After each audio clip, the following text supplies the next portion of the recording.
Ask मुफ्ती तारिक मसूद। एक गैर मुस्लिम लड़का है जो दिल से इस्लाम को मानता है और अल्लाह को भी मानता है, लेकिन इसने जाकर बाकायदा इस्लाम कबूल नहीं किया जान के खौफ से। अगर इसने किसी मुसलमान लड़की से निकाह कर लिया तो क्या इसका निकाह हो जाएगा? नहीं होगा, इस्लाम कबूल करना पड़ेगा। हाँ, पब्लिक के सामने इस्लाम अगर कबूल नहीं कर रहा डर की वजह से तो अकेले में कर ले, लेकिन ये अल्फाज उसको ज़बान से कहने पड़ेंगे कि अल्लाह मैंने अपना हिंदू मज़हब छोड़ दिया और मैं अब इस्लाम में दाखिल हो चुका हूँ। सिर्फ ये मान लेना कि वाकई अल्लाह के नबी सच्चे नबी हैं और दिल में यकीन हो जाना कि इस्लाम सच्चा मज़हब है, ये यकीन होना काफ़ी नहीं है। इक़रारुम बिल लिसान, ज़बान से इक़रार और दिल से तस्दीक, ये भी ज़रूरी है, ईमान के अरकान में से है।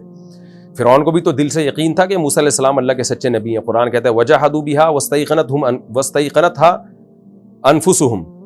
फ़िरौन ने ज़बान से इनकार किया, लेकिन दिल में फ़िरौन को यकीन था कि मूसा अलैहिस्सलाम अल्लाह के सच्चे नबी हैं। तो हाँ, पब्लिक के सामने इक़रार करने में अगर जान का खौफ है कि घर वालों के सामने मेरा राज फाश हो जाएगा, जान से मार देंगे, तो अकेले में इक़रार कर ले, यानी कलमा शहादत ज़बान से कहना पड़ेगा उसको कि अल्लाह मैं गवाही देता हूँ कि तेरे सिवा कोई इबादत के लायक नहीं, मोहम्मद सल्लल्लाहु अलैहि वसल्लम अल्लाह के रसूल हैं, और ये कहे कि मैं इस्लाम में दाखिल होता हूँ। तो अगर ये अल्फाज कहे थे, बेशक छुप के कहे हों, अल्लाह से कहे हों, तो फिर वो इस्लाम में दाखिल हो गया और उसका निकाह दुरुस्त है।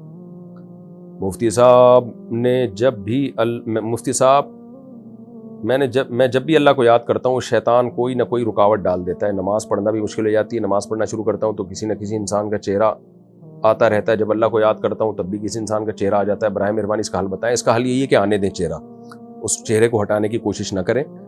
आपको ज़िम्मे अल्लाह ने जो शरीयत ने जो काम लगाया, आप उस काम को फोकस करें, नमाज़ पढ़ें, रोज़ा रखें, ज़कात दें, जो चेहरे आते रहें आने दें, इससे कोई टेंशन लेने का नहीं है।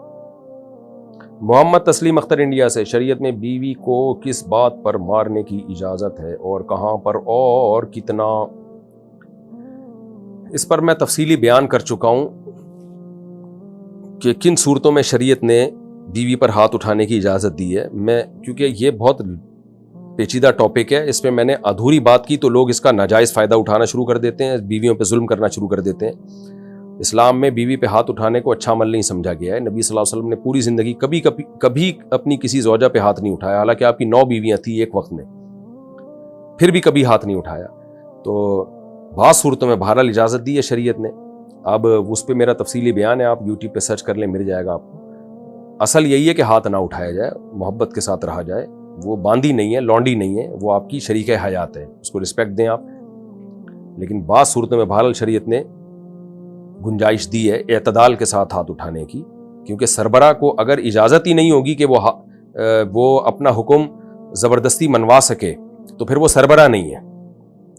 गवर्नमेंट सरबरा है ना, तो गवर्नमेंट को ये इजाज़त है कि जब कोई वो ऐसा लॉ जो हमारे फ़ायदे के लिए जब वो गवर्नमेंट देती है, अगर हम उसको नहीं फॉलो करते तो गवर्नमेंट को ये इजाज़त है कि वो पनिशमेंट दे सकती है, सज़ा दे सकती है। तो मर्द भी घर का सरबरा होता है, घर भी एक छोटी सी रियासत होती है।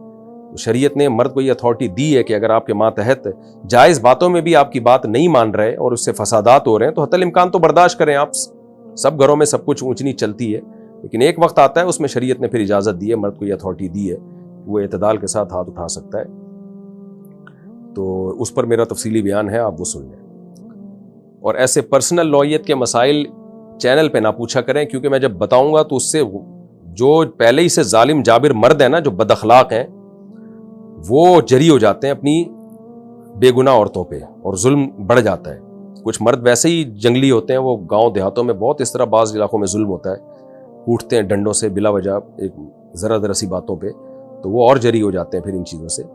तो ऐसे मौके पे अपने हालात बयान करके किसी मुफ्ती से अपने पर्सनल हयात कि भाई मेरी बीवी के ये हालात हैं, तो ऐसी सूरत में क्या शरीयत मुझे इजाज़त देती है कि इस पे मैं सख्ती कर सकता हूँ। तो पर्सनल अपने हालात कॉल करके या किसी को बता के, जो माहिर मुफ्ती हो उसको बता के उससे शरीय हुक्म पूछना चाहिए, क्योंकि हर एक के हालात दूसरे से मुख्तलिफ होते हैं।